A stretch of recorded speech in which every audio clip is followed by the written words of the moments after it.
your own words, tell us what City Island is about.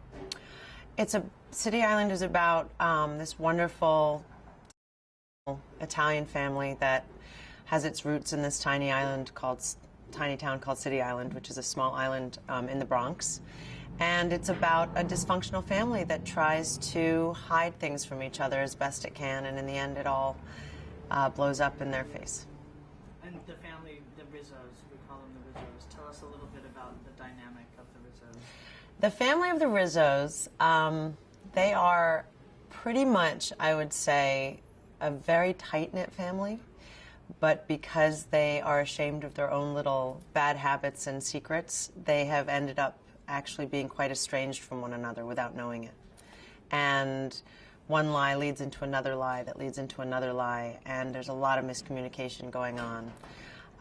And before you know it, for example, my character thinks that my husband, who's actually taking an acting class, and he says he's going to play poker, is actually having an affair. So I'm operating out of the hurt, vulnerable, betrayed housewife mode, not realizing that he's actually going after his childhood dream, which was always to become an actor. He's obsessed with Brando, so he goes off to Manhattan to learn acting classes. Meanwhile, our children, one is, I think, in college, but in reality, she's stripping at a bar, a strip club. And my son, who's a precocious, wild thing, has a fetish for feeding fat women.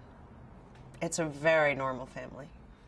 Yeah, I was just going to say, what are the similarities with the Rizzos and other families? Like, what are audiences going to find familiar about their family dynamic?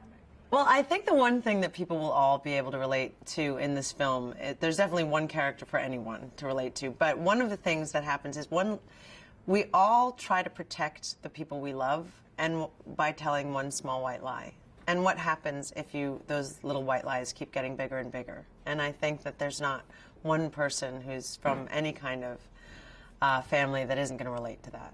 And hopefully those white lies in most cases don't lead to what happens to the Rizzos, which in the end was a good thing because it all comes out in the open and they all figure out how to find their way back to each other. But I think it's a very universal dilemma, which is the idea of, you know what, if I just tell my wife this, then she won't get upset, and then the next thing you know is you're telling her this, this, and this, and then she's telling you this, this, and this. And it's not a very good way to have a family. And what about Raymond's script drew you to the project? When I read City Island, first of all, I just loved the story, the actual story. I'm from New York City. I never even knew about City Island. I had no idea it existed. So I immediately loved the idea that there's this fishing village in the middle of what I consider to be one of the most metropolitan cities in the world. And there it is. And there's the factor of comedy for me, because I've sort of been pigeonholed as a, dramatic actress, which is great, but I love doing comedy, and the fact that they were saying, come and be in our comedic group and play with us was thrilling. And I've worked with Andy before, so I felt very comfortable and felt like I could take chances I normally wouldn't take with someone I didn't feel so familiar with. So all the stars just lined up.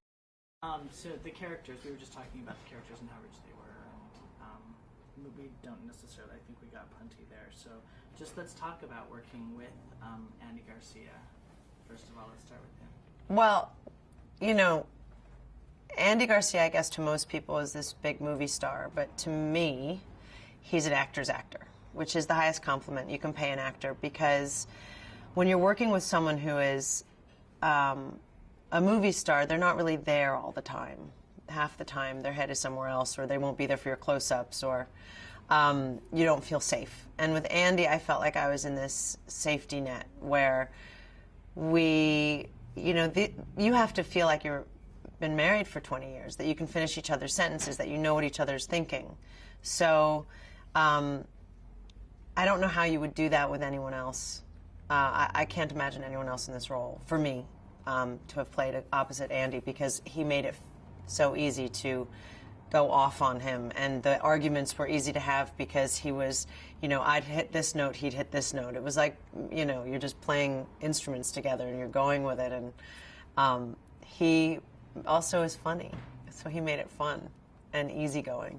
And it was lovely to have his daughter on set too. There was never, I was worried at first to have Dominique because they are real life father and daughter. I thought, well, how am I going to fit into this? Because I'm her mother in the movie. They've already had this, they've had 26 years together. And it didn't feel like she was his daughter on the set. It felt like she was our daughter, as the same way Ezra Miller felt like he was our son. And there was a tremendous flow and movement to those dinner scenes. We started with the dinner scenes, and I think that really helped us formulate our family into it feeling real. And Steven's character is another secret that Vince is harboring.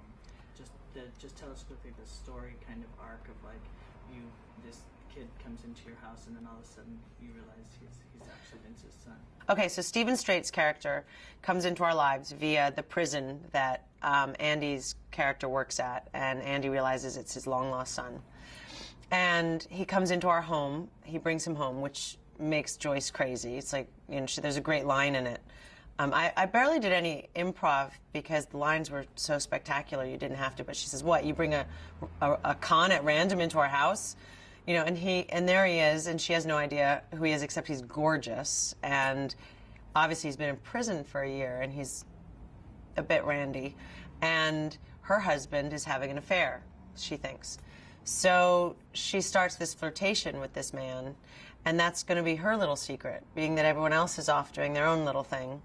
I think it makes Joyce feel young and wanted and appreciated, and she comes very close to sleeping with him. He stops it because he knows that, I don't want to give it all away, but he stops it, and she's incredibly hurt and humiliated by the whole thing, and then everything else. And thank God they didn't sleep together, because it turns out he's Vince's son.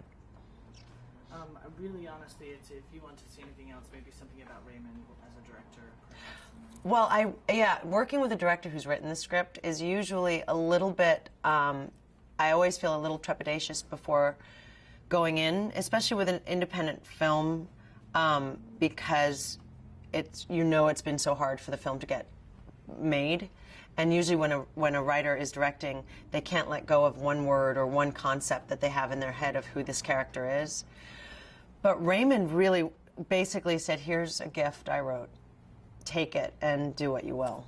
And because of that sort of, not that he was detached from the writing, he was 100% there, but because he trusted the cast with his words, there was this ease that came with the characters, because I felt like, well, he created her, and he seems to love what I'm doing, so it gave everyone confidence. And Raymond, for me, is an old school director.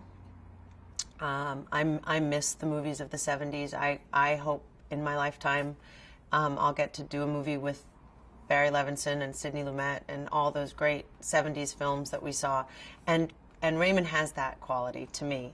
He trusts the actors and the material enough to allow the camera to tell a story without having to interfere in the story with the camera. And I'm a big fan. I hope I do another Raymond DiFletta movie. That's great. Thank you. Thank you very much. Thanks.